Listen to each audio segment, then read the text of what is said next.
Harley-Davidson has built some of the most legendary motorcycles in history, but not every model has been a success. Some were too expensive, some were too different, and some just didn't live up to the Harley name. From overpriced touring bikes to forgotten experiments, today we're looking at 7 Harley-Davidson motorcycles that failed miserably. Even die-hard Harley fans turned away from these models, and by the end of this video, you'll understand why. The Harley-Davidson FXDR 114.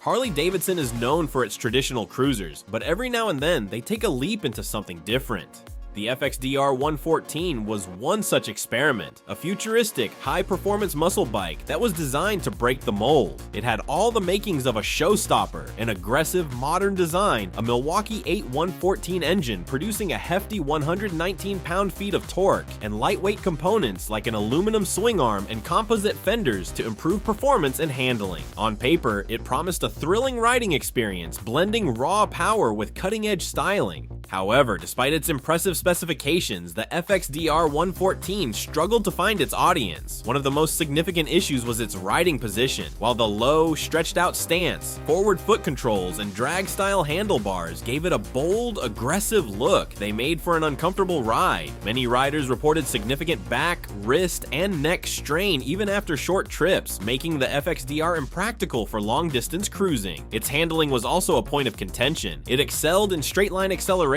but felt cumbersome in city traffic and on twisty roads. The stiff suspension, intended to enhance high-speed stability, only added to the discomfort, especially on rough pavement. Price was another factor that hindered the FXDR 114's success. With a starting price of nearly $11,900, riders expected a well-rounded machine that balanced style, power, and comfort. Instead, many found it to be an awkward mix of aesthetics and impracticality. Competitors like the Indian Scout Bobber and Yamaha VMAX offered similar muscle bike appeal with better ergonomics and handling, often at a more attractive price point. The FXDR's limited fuel range and lack of customization options compared to other Harley models further discouraged potential buyers. Ultimately, sales never gained traction, and Harley-Davidson quietly pulled the FXDR 114 from its lineup after just a few years. Today, dealerships are slashing prices to move unsold inventory, marking the FXDR as another ambitious yet unsuccessful attempt by Harley to break out of its cruiser niche. While it had its fans, the FXDR 114 serves as a reminder that even the most aggressive styling and powerful engines mean little if a bike doesn't offer everyday rideability. The Harley-Davidson Street Rod.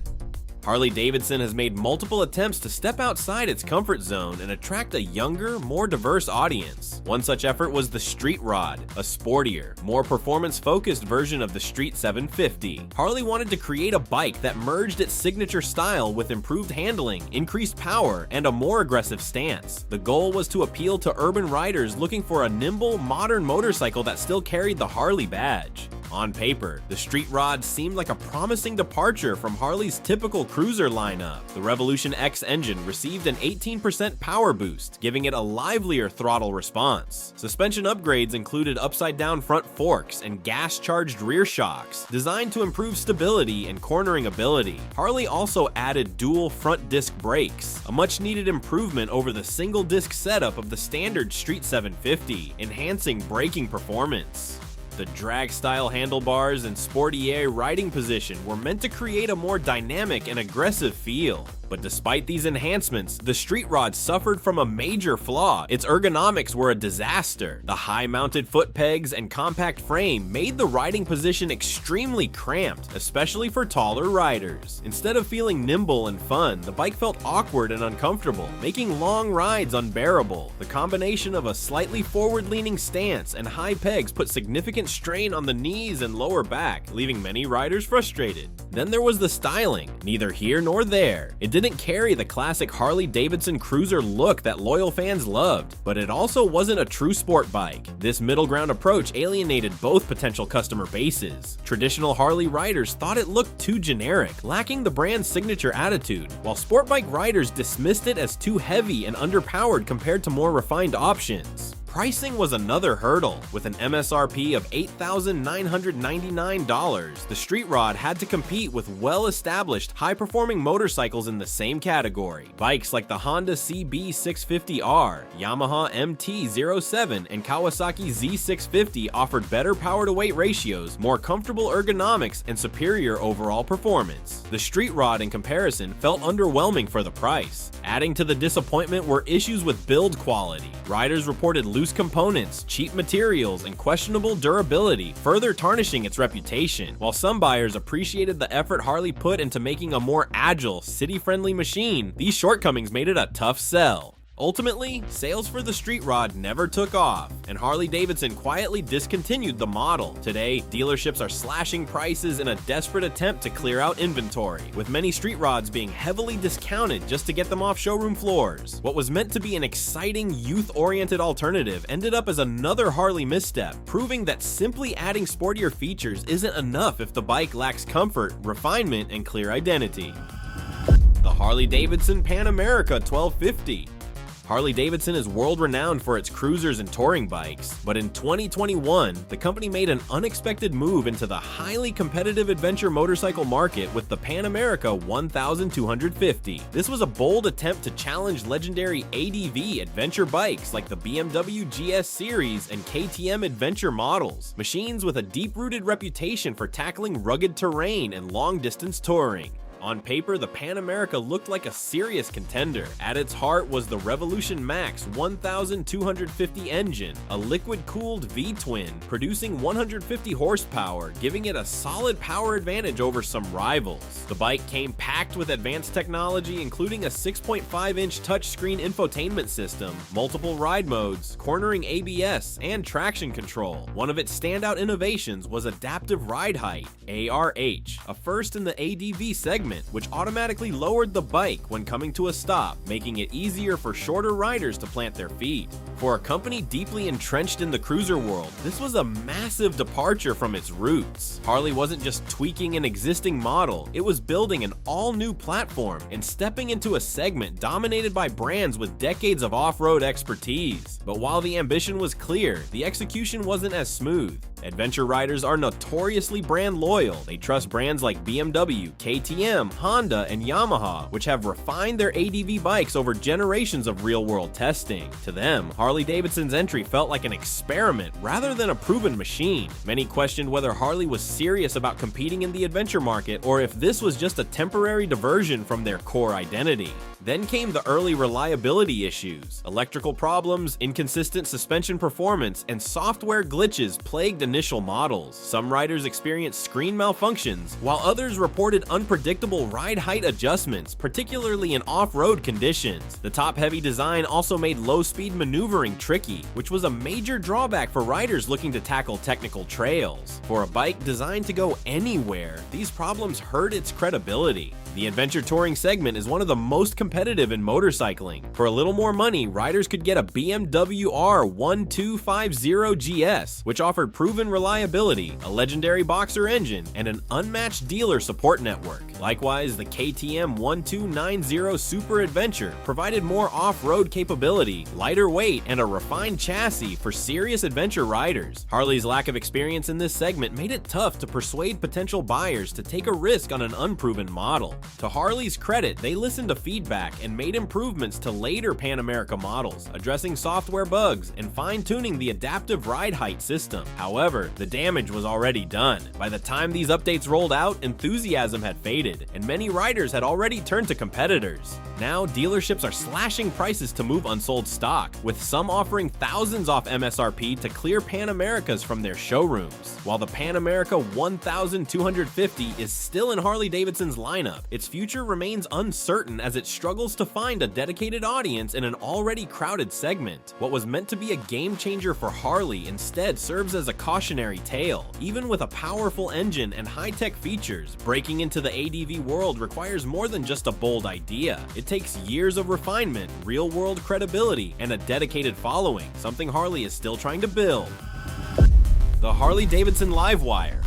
Harley-Davidson took a massive leap into the future with the LiveWire, their first all-electric motorcycle. It was meant to bring a new generation of riders into the brand, boasting 105 horsepower, 86 pound-feet of torque, and a 0 to 60 time of just 3 seconds. The battery allowed for 146 miles of city riding and featured top-tier components like Showa suspension and cornering ABS. It seemed like a game changer, but there was a massive problem. Harley riders didn't want an electric motorcycle. One of the biggest turnoffs was the price. When it first launched, the LiveWire cost an eye-watering $29,799, making it more expensive than some of Harley's top touring bikes. Even when they dropped the price to $22,000, sales didn't improve. Harley riders are drawn to the thunderous V-twin rumble, the mechanical feel of shifting gears, and the long-haul riding experience. The LiveWire, on the other hand, was whisper quiet, fully automatic, and had a limited highway range of just 70 miles. Charging was another issue. While it supported fast charging, many riders found it far less convenient than simply filling up a gas tank in a few minutes. Sales flopped, leaving dealerships with unsold LiveWires collecting dust on showroom floors. Harley even spun off the bike into its own sub-brand, LiveWire, in an effort to rebrand it, but by then, the damage was done.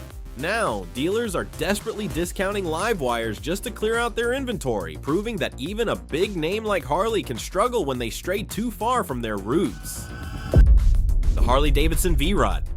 Every now and then, a company takes a bold risk, one that, despite its innovation, doesn't quite pay off. For Harley-Davidson, that risk was the V-Rod, a sleek, high-performance cruiser that marked a dramatic departure from the brand's traditional design philosophy. Developed in collaboration with Porsche, the V-Rod was a machine unlike anything Harley had produced before. It featured a liquid-cooled Revolution engine that churned out 120 horsepower, a low, aggressive stance, and a 0 to 60 miles per hour time of just over 3.5 seconds, making it one of the fastest Harleys ever built. But despite its impressive specs, the V-Rod struggled to find its audience. So why didn't it sell? The biggest issue was that the V-Rod didn't fit into any category Harley-Davidson riders were familiar with. Traditional Harley purists rejected it because it didn't have the signature air-cooled V-twin rumble or the classic cruiser styling they loved. Instead of the deep, low-frequency thumping exhaust note that defined Harley's identity, the liquid-cooled Revolution engine revved higher and felt smoother, which die-hard fans felt was completely out of place. For a brand built on tradition, the V-Rod felt too modern, too different, almost foreign.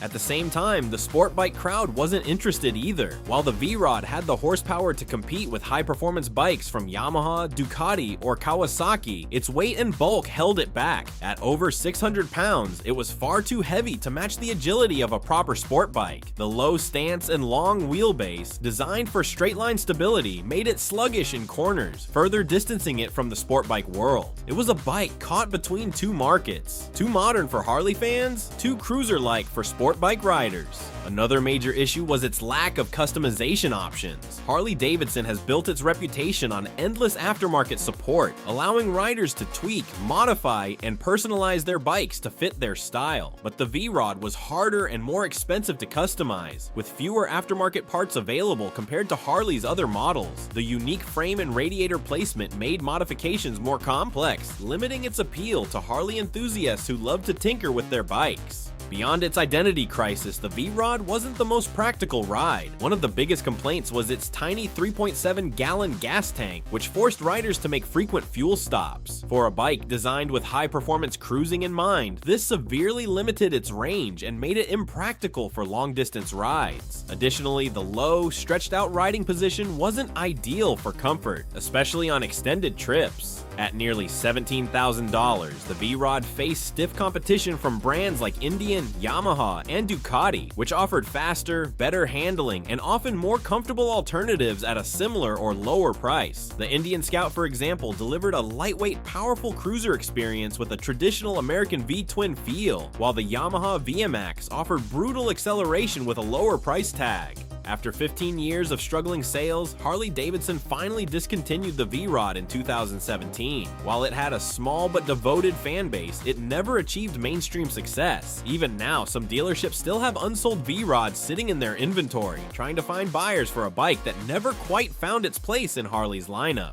The V-Rod remains a unique chapter in Harley-Davidson's history, a bold, ambitious experiment that ultimately proved how difficult it is to reinvent a brand so deeply tied to tradition. While some riders appreciate its raw power and futuristic styling, the V-Rod serves as a reminder that even the most innovative ideas need to align with a company's core audience to truly succeed. The Harley-Davidson Street 500 and Street 750. Harley-Davidson knew they needed to attract younger riders, so they created the Street 500 and Street 750, affordable, lightweight bikes designed for city riding and new motorcyclists. With a low seat height, easy handling, and a water-cooled Revolution X engine, these bikes should have been a success. But they weren't. At first glance, the starting prices of $7,695 for the Street 500 and $8,499 for the Street 750 seemed reasonable. However, once riders got their hands on them, the flaws became apparent. Many owners complained that the build quality was subpar, panels didn't line up, parts vibrated excessively, and the materials felt cheap. Unlike the well-built premium Harleys that the brand was known for, these bikes felt more like budget models. The styling was another issue. Harley attempted a modern minimalist design, but it didn't resonate with their core audience. Traditional Harley fans thought it looked too basic, while younger riders weren't drawn to it either. The Street Series also had to compete with rivals like the Honda Rebel 500 and Yamaha Bolt, which offered better quality, stronger performance, and lower prices. Even Harley dealerships didn't push the street models. Many focused on selling bigger, more expensive bikes, which left potential buyers struggling to find parts and support for these smaller models. This lack of dealer enthusiasm contributed to poor sales. Harley eventually discontinued the Street 500 and 750, and now dealers are offering huge discounts to get rid of the remaining stock before it becomes completely unsellable. The Harley-Davidson CVO Street Glide. Harley-Davidson is no stranger to premium-priced motorcycles, but with the CVO Street Glide, they might have pushed things a little too far.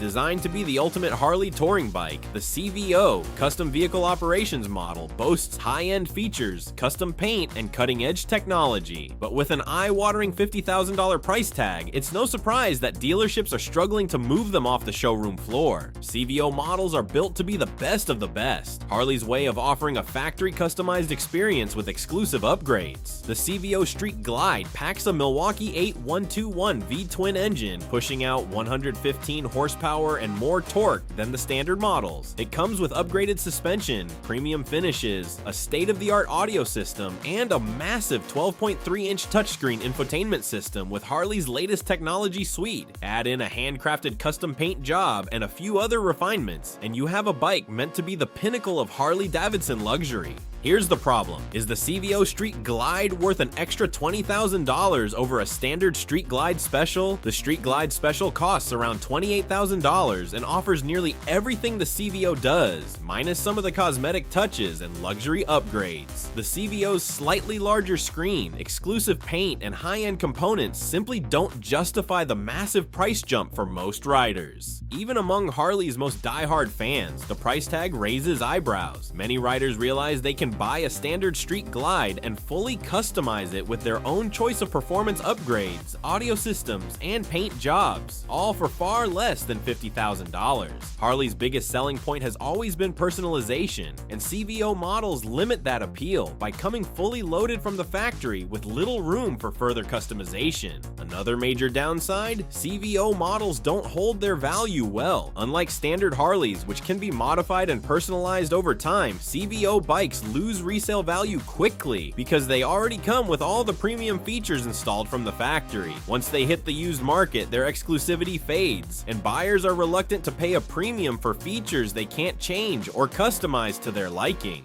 For many Harley enthusiasts, spending $50,000 on a bike that depreciates rapidly just doesn't make sense, especially when that same money could buy a custom-built Street Glide with personalized touches and aftermarket performance upgrades. Due to the sky-high price tag and sluggish demand, dealerships are now offering deep discounts just to clear out unsold inventory. Even with Harley's reputation for high-end touring bikes, the CVO Street Glide's pricing has tested the limits of what customers are willing to pay.